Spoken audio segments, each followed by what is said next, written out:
18-10-20-40-36 dari semester 6 Biologi. Adapun judul materi saya yaitu Perkembangan Bioteknologi Konvensional dan Modern, dan yang diampu oleh yang terhormat Ibu Ine Tentia MPD. Adapun tujuan dari pembuatan video ini yaitu untuk memenuhi tugas UAS akhir saya, dan adapun tujuan dari materi saya ini yaitu untuk mengetahui sejarah bioteknologi, perkembangan bioteknologi, dan manfaat dari bioteknologi. Bioteknologi dalam artian pemanfaatan mikroorganisme untuk mengelola makanan dan minuman telah dikenal sejak zaman dahulu sebelum Masehi. Orang Mesir kuno telah mengenal pemanfaatan mikroorganisme untuk membuat bir, anggur, keju, tuak, yogurt, dan sebagainya.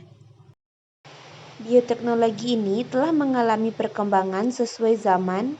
Kemajuannya yang sangat menggembirakan dalam bioteknologi ini yaitu penerapan rekayasa genetika dengan menyisipkan gen-gen tertentu yang dikehendaki ke dalam sel yang telah dikultur dengan tujuan untuk memproduksi insulin atau beberapa hormon pertumbuhan dalam skala besar.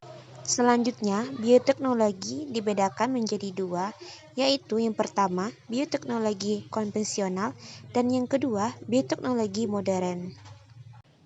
Bioteknologi konvensional adalah bioteknologi yang memanfaatkan organisme secara langsung untuk menghasilkan produk, barang, dan jasa yang bermanfaat bagi manusia melalui proses fermentasi.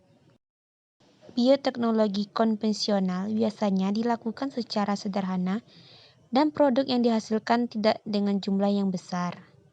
Selanjutnya, adapun produk dari bioteknologi konvensional ini yaitu yang pertama ada kecap, keju, yogurt, tempe, dan roti. Selanjutnya ada bioteknologi dalam pertanian, yaitu pertama ada kultur jaringan, artinya pembudayaan, sedangkan jaringan artinya sekelompok sel yang mempunyai bentuk dari fungsi yang sama. Dengan demikian, kultur jaringan ini berarti membudidayakan suatu jaringan makhluk hidup menjadi individu baru yang mempunyai sifat sama seperti induknya.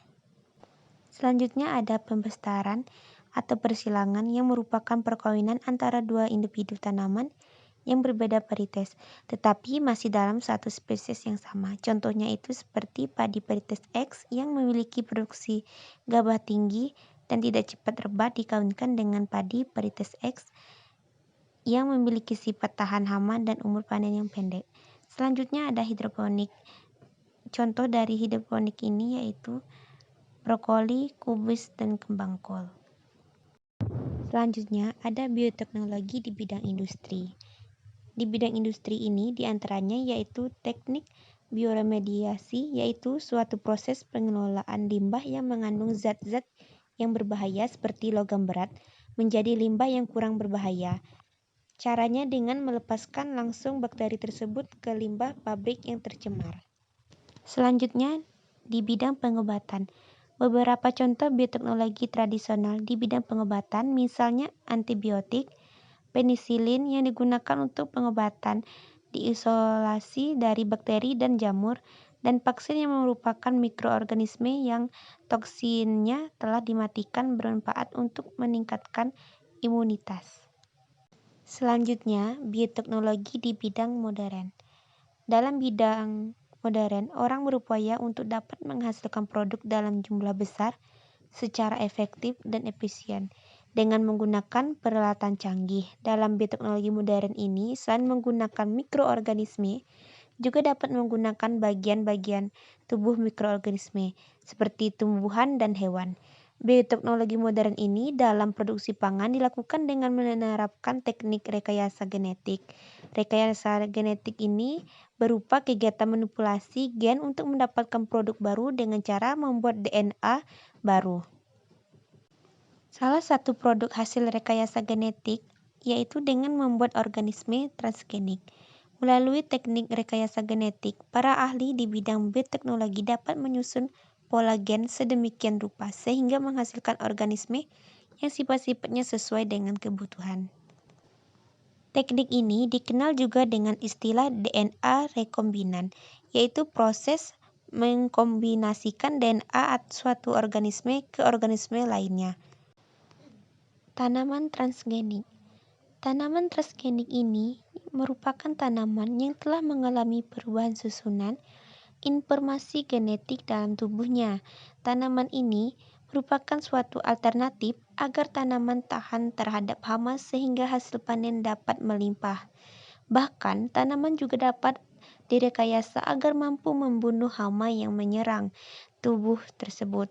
Untuk membuat suatu tanaman transgenik, pertama-tama dilakukan identifikasi atau pencarian gen yang akan menghasilkan sifat tertentu, sifat yang diinginkan. Gen yang diinginkan dapat diambil dari tanaman lain, hewan, atau bakteri. Setelah gen yang diinginkan didapat, maka dilakukan perbanyakan gen yang disebut dengan istilah cloning gen. Pada tahap cloning gen, DNA asing akan dimasukkan ke dalam vektor cloning DNA yang digunakan untuk transfer gen. Kemudian, vektor cloning akan dimasukkan ke dalam bakteri, sehingga DNA dapat diperbanyak seiring dengan perkembangbiakan bakteri tersebut. Apabila gen yang diinginkan telah diperbanyak dalam jumlah yang cukup, maka akan dilakukan transfer gen tersebut ke dalam sel tumbuhan yang berasal dari bagian tertentu. Salah satunya yaitu bagian daun.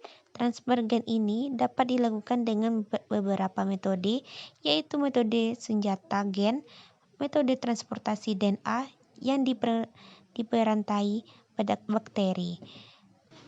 Selanjutnya, hewan transgenik. Selain tumbuhan transgenik, juga ada yang dinamakan hewan transgenik.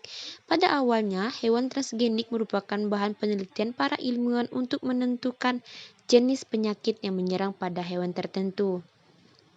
Perkembangan selanjutnya, penerapan bioteknologi rekayasa genetika pada hewan bertujuan untuk menghasilkan hewan ternak yang memproduksi susu dan daging yang berkualitas, ikan yang cepat besar, dan mengandung vitamin tertentu dan sebagainya. Selanjutnya ada cloning, yaitu merupakan suatu metode untuk menghasilkan keturunan yang dikehendaki sama persis dengan induknya. Baiklah, itulah penjelasan mengenai materi saya, yaitu perkembangan bioteknologi konvensional dan modern. Jika terdapat kesalahan, saya mohon maaf. Saya tutup dengan wassalamualaikum warahmatullahi wabarakatuh.